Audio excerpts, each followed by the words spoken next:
Bonjour et bienvenue dans ces 5 minutes d'information. Le Premier ministre Patrick Achi a remis hier sa démission au chef de l'État qu'il a accepté. Lors du Conseil des ministres, le président Alassane Ouattara a déclaré accepter cette démission en annonçant la formation d'un nouveau gouvernement avec un nouveau Premier ministre pour la semaine prochaine. Cette équipe gouvernementale sera moins importante que la dernière, a prévenu le président. Olivia Yassé, notre reine de beauté, Miss Côte d'Ivoire et deuxième dauphine Miss Monde, vient d'être reçue par la première dame Dominique Ouattara, première dame de Côte d'Ivoire. En récompense donc de son sacre mondial, Olivia Yassé a reçu des mains de Dominique Ouattara les clés d'un appartement d'une valeur de 26 millions de francs CFA. Témoignage Viviane Aïma à suivre tout à l'heure dans le 13h. En attendant, venons-en à cette réunion de formation des pays membres de la CEDEAO. Formation qui a lieu ici sur les bords de la lagune Ébrié et qui porte sur l'importation des véhicules d'occasion. Comment gérer ces véhicules d'occasion et quelles sont les bonnes pratiques en matière d'inspection et de suivi de ces véhicules? Voilà les questions au menu de cette formation. On en parle avec Grace Kando. Les véhicules d'occasion contribuent non seulement à l'émission de gaz à effet de serre, mais aussi à l'accroissement des accidents de la route. Pour changer la donne, une formation de 3 jours sur le contrôle et le suivi de ces véhicules importés dans l'espace CEDEAO se tient à Abidjan. Dans tous les pays de la CEDEAO, ces véhicules d'occasion arrivent dans nos pays sous toutes les formes. C'est-à-dire des véhicules qui sont en mauvais état, d'autres sont des carcasses, d'autres polluent, etc. On organise cette formation pour que chaque pays donne déjà son expérience et qu'ensemble on puisse tirer les meilleures pratiques qui peuvent être mises en œuvre au niveau de l'espace CEDEAO.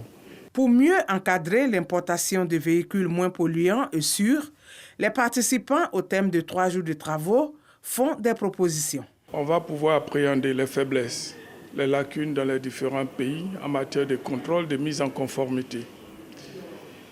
Et nous proposons des lignes directrices qui permettent aux uns et aux autres d'asseoir les différentes procédures. Donc c'est véritablement des lignes qui vont leur permettre d'être outillés. Nos attentes, c'est qu'ils s'approprient ces lignes-là. On a prévu également une visite où ils pourront bénéficier de l'expérience des structures comme Côte d'Ivoire Logistique et la SICTA, en matière de contrôle, de visite technique des véhicules. En 2020, la CEDEAO a adopté 2 directives sur l'importation des véhicules d'occasion.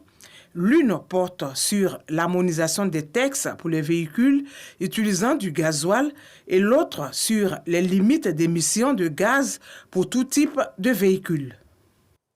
Au Mali, l'armée a interpellé 3 Allemands dans le centre du pays. Ils ont été arrêtés dimanche dernier dans le cadre d'une opération antiterroriste près de Diabali, dans la région de Ségou, un secteur où les djihadistes de la Katiba Massina sont très présents.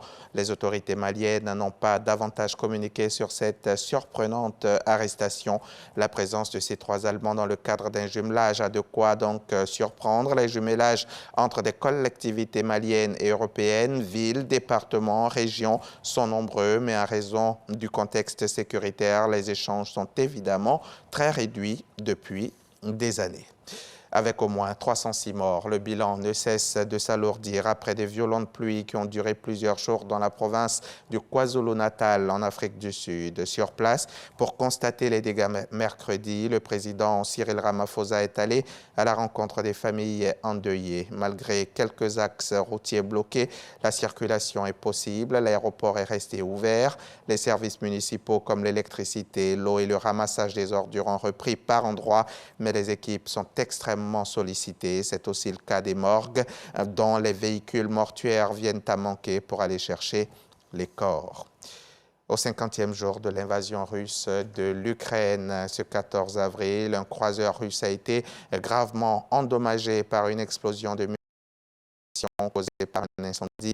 C'est pour Moscou un des plus gros revers matériels depuis le début de l'invasion. Emmanuel Macron comme le chancelier allemand Olaf Scholz n'ont pas repris le terme génocide utilisé la veille par le président américain Joe Biden pour en accuser Vladimir Poutine en Ukraine. Le Premier ministre canadien a lui aussi évoqué pour la première fois un génocide en Ukraine. Volodymyr Zelensky a quant à lui jugé très blessant le refus de Macron de dénoncer un génocide dans son pays. Joe Biden a annoncé une nouvelle aide militaire de 800 millions de dollars à l'Ukraine. Et c'est la fin de ce flash. Merci de l'avoir suivi. Je vous retrouve tout à l'heure à 13h pour le journal.